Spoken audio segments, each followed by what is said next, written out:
Kalau ingin jadi orang yang berilmu, maka mesti belajar. Muta'allimah. Pertanyaannya, kenapa Nabi menggunakan kalimat muta'allimah? Tuh, yang saya tuliskan. Alim, sudah saya terangkan. Ya, jadi alim itu luas. Ayo teman-teman, Anda mungkin ada yang di agama, gak apa-apa, silakan, siapkan. Jalan. Ada yang di umum. Tapi kalau ingat dengar nasihat saya, kalau Anda berkarir di umum, niatkan itu untuk kepentingan ibadah. Itu pesan saya. Niatkan untuk kepentingan ibadah. Anda sedang pendidikan, sedang belajar, atau Anda kemudian mengamalkan ilmu, ada yang di bidang arsitektur, ada yang insinyur, ada yang dokter, ya, ada yang di birokrat, ada yang di diplomasi. Niatkan untuk ibadah. Sebab ketika Anda niatkan untuk ibadah, maka semua apa yang Anda pelajari saat proses pendidikan itu dituliskan pahalanya. Satu poin itu. Yang kedua, jadi punya nilai akhirat. Yang kedua, ketika Anda lulus dan Anda akan beramal, Anda akan langsung mendapat bimbingan Allah supaya menunaikan tugas pekerjaan Anda sesuai dengan koridor dan hukum-hukum Allah. Anda akan dijaga dari perbuatan maksiat. Itu akan menjaga Anda. Jujur akan terus menjaga kita. Jadi maksiat itu dijaga, dijauhkan. Jadi pejabat, Anda diarahkan pada yang benar. Hal-hal yang buruk itu Allah singkirkan. Dikuatkan benar di jiwa kita. Dan yang paling dahsyat, karya yang akan dia buat otomatis jadi pahala. Contoh, Anda kuliah di salah satu kampus misalnya, apapun itu untuk jadi insinyur. Anda niatkan untuk ibadah, bahkan sambil menghafal Quran, sholat dijaga dan sebagainya. Begitu lulus, Anda bikin jalan. Anda niatkan untuk ibadah, ya Allah, saya niatkan jalan ini yang dibangun memang proyek dunia, tapi niatnya akhirat. Begitu jadi jalannya, saya niatkan untuk ibadah, ya Allah, tolong jadikan setiap yang pakai jalan ini, ya Allah, berada dalam kebaikan. Begitu jalan itu dipakai oleh orang sholat akan ke masjid, setiap orang yang sholat lewat jalan itu, maka dari setiap orang yang lewat itu Anda mendapatkan bagian pahalanya tanpa dikurangi sedikit pun. Ada orang mau umrah lewat jalan yang Anda bikin, Anda mendapat bagian pahalanya. Anda yang bikin pesawatnya, Anda yang bikin pipa wudhu tuh, pipa keran tempat wudhu, Anda yang bikin, yang niatkan beribadah, dunianya dapat, bayaran dapat, gaji dapat, akhirat pahala dapat. Setiap orang wudhu Anda dapat pahalanya. Apa Anda tidak baca di hadis Muslim? Man dalla ala khair falahu ajruhu mithla ajri fa'ilihi min ghairi an yanqusa min ajri syai'. Siapa yang menunjukkan, memfasilitasi pada kebaikan, dia mendapat pahala yang sama dengan yang mengerjakannya tanpa dikurangi sedikit pun. Allahu Akbar. Siapa yang bikin karpet ini? Kalau cuma diniatkan untuk dunia, cuma dapat dunianya. Tapi berapa banyak orang sujud di sini? Siapa yang bikin speaker ini? Ustaz nggak punya ilmunya. Fikih speaker ada. Fikih itu penggunaan hukumnya. Yang bikin speakernya nggak bisa. Kalau nggak bisa bikin, mana Ustaz teriak-teriak sampai belakang. Nih, kedengaran suara saya, Bu? Belakang, kedengaran? Kedengaran? Tidak. Nggak, makanya bisa jawab. Kedengaran suara saya? Kedengaran, karena ada ini.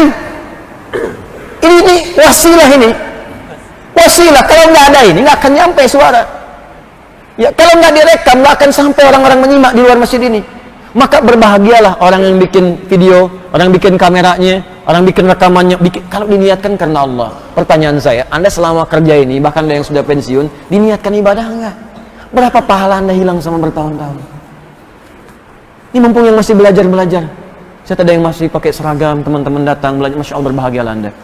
Berbahagialah.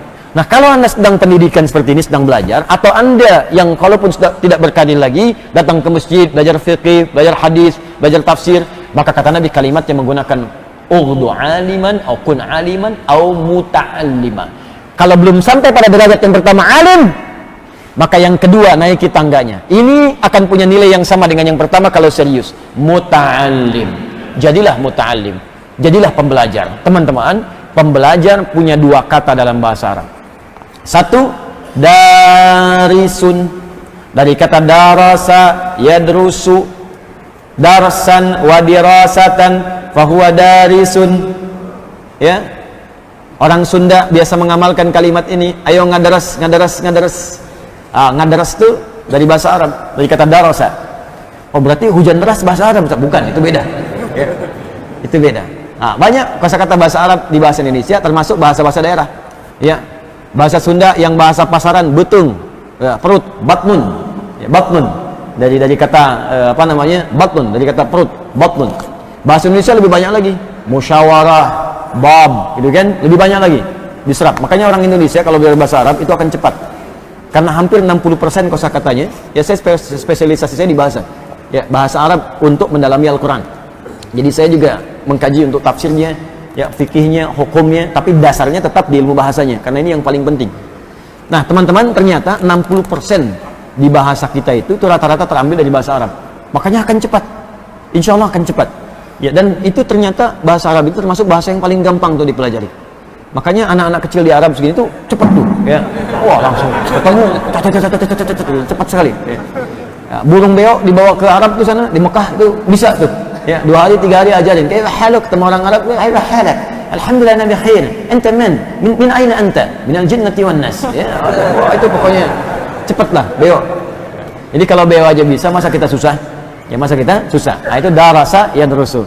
Ada yang kedua, ta'allama yata'allamu, ta'alluman fa huwa muta'allim. Ta'allama. Jadi ada darasa. Darasa tempatnya disebut madrasah.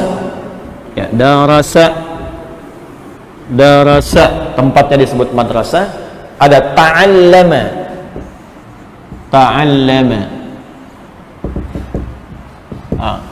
Darasa orangnya daris, yang mengajarnya mudaris, tempatnya madrasah.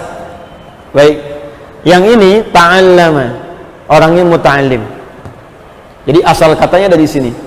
Pertanyaannya, kenapa Nabi tidak mengatakan kun atau ughdu aliman au darisan, tapi Nabi mengatakan kun aliman au muta'allima, terambil dari kata ta'allama. Kenapa kalimat ini yang digunakan, bukan kalimat yang ini? Apa rahasianya? Itu akan kita kaji di pertemuan berikutnya, insyaallah.